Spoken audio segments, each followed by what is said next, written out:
All right. I joined with Jon'tae Keith. How's it going, man? What up, though? I'm doing good, man. Thanks for being on the show. I appreciate it. Thank you for having me. What's going on? Just trying to stay cool, man. Trying to stay cool in this I, warm weather and whatnot. I hear you. I hear you. So, before we go any further, man, how's everything going on with you during these times that we are in? You know, the pandemic and everything. How are you feeling?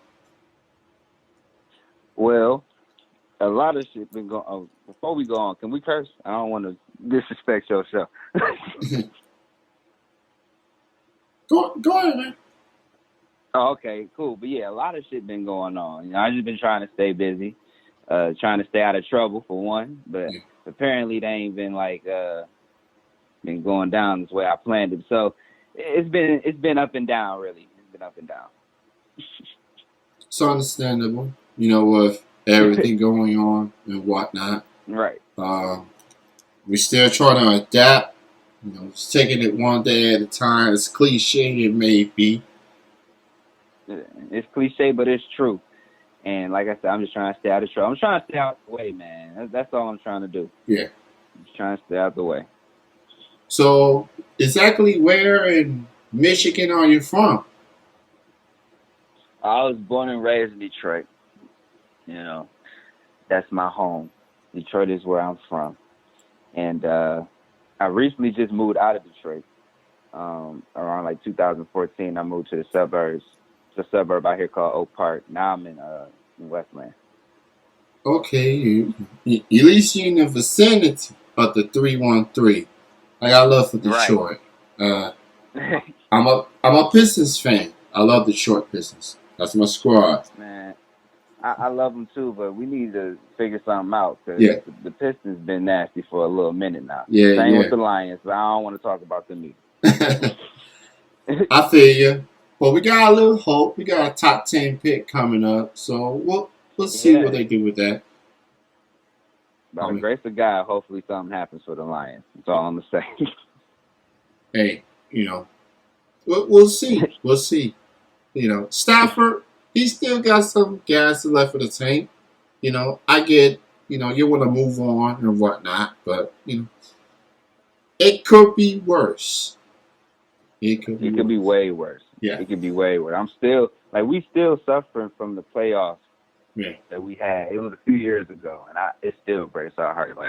I don't want to talk about it, bro. Okay. So, wrestling wise, how did you get Mm. into it, man? How did it start off for you? Um, like our journey through wrestling was kind of like weird. It's not really weird, but I kind of came through not the traditional way. Some folks get trained in schools and stuff like that, but I came from the yard. I'm a '90s kid, and I'm a descendant of the Attitude Era and the Ruthless Aggression era. So I'm a mark for that era. So all the kids from that generation decided to go out and be backyard wrestlers, and I was one of those kids that wanted to be a backyard wrestler. So ended up doing it like that. Um, Eventually, my uncles in the business caught me being doing the backyard thing, and they was like, "Nah, bro, like that's not what you finna do." So they got me out the yard, polished me, got me hip to you know the the the actual business side of the professional wrestling, and they took me under their wing, and I had my first official pro match in like 2011. So I was like, I want to say, yeah, I just turned, yeah, I was 18, 18. But I've been like doing the backyard thing since I was 15. All right. You got people looking out for you, Yeah, making right. that So transition. it wasn't a weird transition. Actually, it was pretty good because I was gonna end up killing myself if I stayed in the backyard. Like how folks got down in the backyard. They just do dumb stuff. A bunch of untrained Yeah. uh fools jumping off of stuff about to break their neck for nothing. So yeah, it was a pretty easy transition. Interesting about the backyard and how, wrestling fans or wrestlers feel about it. I didn't even know the Mm. Young Bucks started with backyard wrestling, way before the super kicks and whatnot. And they made a name for themselves. They got started there. The West is history. Yeah, So yeah. You can kind of figure that they kind of started off in the yard though, just off their personality, like alone. Like you could tell folks that come from like schools, and you could tell folks that come from like.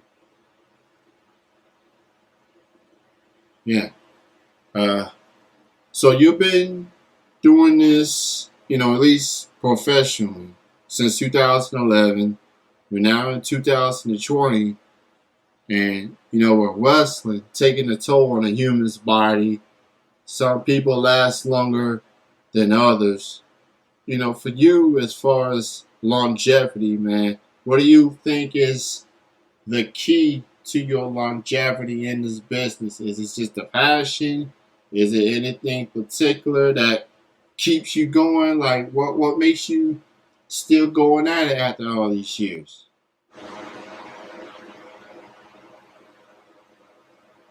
You stay here? Yeah, I think we cut off. Yeah. Okay, so anyway, as I was asking, as far as you've been wrestling for quite some time, what do you think is the key to your longevity as far as you still going? Is it the passion? Is it anything particular? What keeps you going? um, Now, see, my perspective changes a lot. So what I think what keeps me going nowadays is that I'm still in love with like the art of it. I'm still a core like wrestling fan. Like I still understand, um like I said, the art of everything and whatnot. I still want to see like the business like boom again. I'm still like a fan in a way. Like that's the whole reason why I became a wrestler in the first place, is because I'm a fan.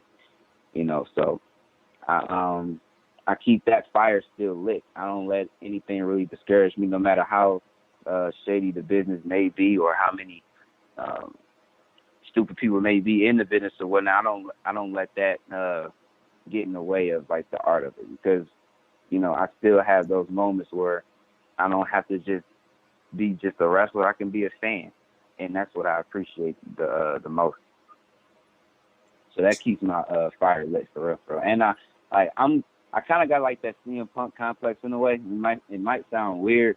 It's like when you care too much about something that you just can't let it go. And that's I think that's where I'm at right now, because I feel like I got so much more to give to the business. So that's why I just can't say, all right, you know what, I'm done. I can't just let it go like this, because there's so much more to give, and the business constantly changes every day. So it's always something that you can learn from it.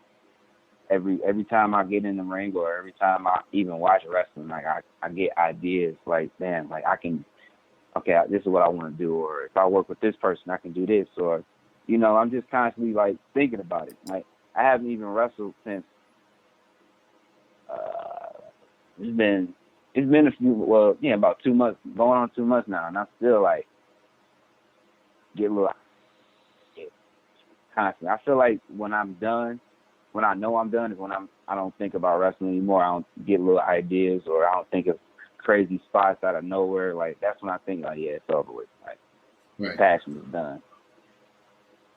So, from a fan perspective, as you all know, Hmm. with the pandemic and what's going on, so much has changed in the wrestling industry. We go Hmm. from fans all over the building to now it's like little to no fans. And slowly but surely, independent shows have started to reopen, relaunch. Like, how do you feel about?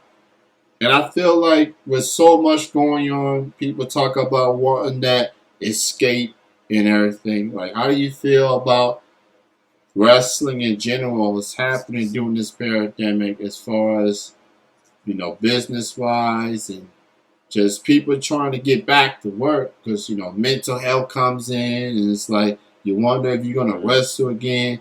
Like, how you feel Right. about everything that's happening with wrestling during this pandemic, from what you've seen? I feel like it's. I mean, if you are in the WWE, then then I would say like, yeah, you kind of like on pins and needles with how you doing certain things because like WWE is a multi-million-dollar company. They can figure out anything if they wanted to. But if you coming down to like independent wrestling and whatnot, like some of these businesses aren't even. They're probably not gonna come back. You know what I mean? Because they lost like a lot of money because of the pandemic. So Yeah. you got to put all that in perspective. Like some of these folks put all of what they had into that company, and now the pandemic hit, you ain't got shit. Right. So you can't just be like the WWE and fall back on all the money you made over, the tens of thousands of shows you did, whatever, because it doesn't work like that, man. Right. When you do stuff like that in the independence, you're taking a huge gamble, and nobody knew that the pandemic was even gonna like hit this hard. Yeah. I think we should have paid attention to it, when they were talking about it before. But you know how folks is. They be like, man, whatever, it'll do its own thing and we'll figure it out. But nah. So as far as the indies, I definitely think that, and that's why like Ohio is not even like doing anything when it comes to independent wrestling. Like the athletic commission strictly just shut that shit down for good. They like, nah, like we not about to have that. Yeah. So a lot of wrestlers, it's hard to travel. You know what I'm saying? Because then on top of that, there's really no money in independent wrestling unless you hustle and you got like a little name for yourself. So it's bad. I feel bad for some of the folks that's still working and trying to make that, still live up to this dream. But like, you got to eat, bro. Like, and you're not even wrestling in front of anybody. Like, let's be honest. Yeah. When you're in the indies, especially when you come from the indies, you gotta understand like it's all a hustle. Your bread, the money that you make comes from your merch, and it comes from like you can't really count on a promoter because you don't know if he's gonna even pay you or not, if he's gonna run out the door. Yeah. So it's kind of like you iffy when it comes to a lot of things. It's kind of, to me personally, a lot of folks may disagree with me, but I don't think that wrestling right now is booming the way it should be. And the pandemic for sure is the reason for that. But even before the pandemic, I still feel like, wrestling was missing a little something. And the something that I mean is I feel like it's missing that spark it once had. I feel like the last resurgence that wrestling had was like back in like when 2016 through like 2015 through like 2017. That's when every time you walk out the door, you'll see somebody with a Bullet Club shirt. Like wrestling was kind of hot for a while again. It was cool to be a wrestling fan. Now it's like, man, it's boring now. So as far as the indies go, they're taking like a huge loss for sure. And if you are in the gutters of the indies, those companies definitely not coming back. Right. Like you got companies like CZW, Ring of Honor, or Beyond, or wherever the hell else, these little companies that was like okay, that they can kind of figure out a way to come back because they had a little buzz. Then okay, you'll be all right. But even then, they got to put on shows like every other a month or something like that because you just don't know. Right. It's kind of all bad right now. For the independent shows in particular, it is an uphill battle. And it's very crucial for fans. Even with this pandemic, they got to make money somehow. If fans feel comfortable and if you're not at risk per se, and you want to go to these shows, go support them. Right. It's up to the promoters to make sure you follow the guidelines, social distancing, all this other stuff. Right. So if you feel comfortable supporting, do it. And if you can't, you can at least buy the merch of your favorite wrestlers. Do what you can, be a helping hand. Because the reality is, like you said, not all of these shows are going to survive. I live in Kentucky. We haven't had much wrestling here since February or March. The governor Right. here is they ain't even thinking about wrestling, but everything You else feel is me? reopened. Yeah, everything I is know. reopened. Uh, so as far as you, man, like you got any like you got favorite memories, highlights of your career that stood out to you that you look back on saying like those were some good times. Like any favorite moments that you enjoy. Yep. One of my favorite moments was when I just started not to care anymore, Yeah, and I just started to just do my own thing. So I just started making, instead of me making like trying to have, I guess, quote unquote, good matches and tearing the house down, whatever. I wanted to make like moments. I kind of like grew up in the business a little bit. Like my third eye kind of opened up a little bit when I started to understand like what wrestling really is all about. It's not about who can do like the coolest flip or the coolest kick or whatever. It was yeah, all about like what memory you can leave with people that they can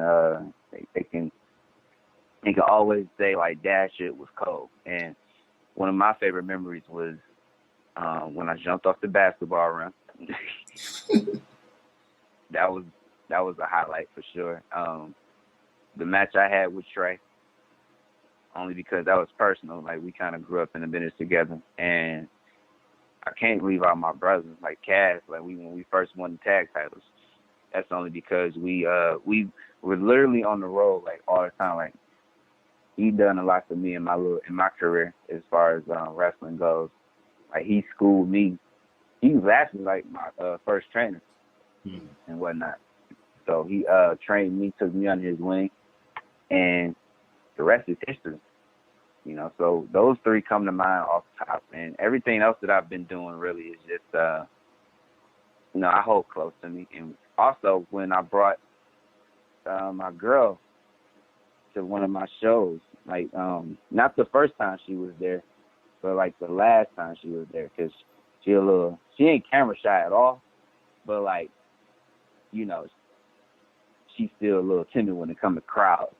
And the video was on Facebook and whatnot. And I was proud of that moment because, it was the first time I ever did something like that with her. And I see her so proud of me, and it's always a good feeling. So those definitely come up to my mind, like, um, for sure. definitely a heartfelt moment right there, especially with family. Get to be there, Yeah, and it's all about moments, for oh sure. yeah, It's all about moments. and those are the moments that entertainers, performers, athletes cherish forever. Just to have that Hmm. someone, a family member, loved one right there. Uh, Right. it was great having you on the show, man. I appreciate the talk. Thank you for being on the show. Respect to you and all the brothers and sisters that's out there doing it, whether it's on the independent scene or on the pros.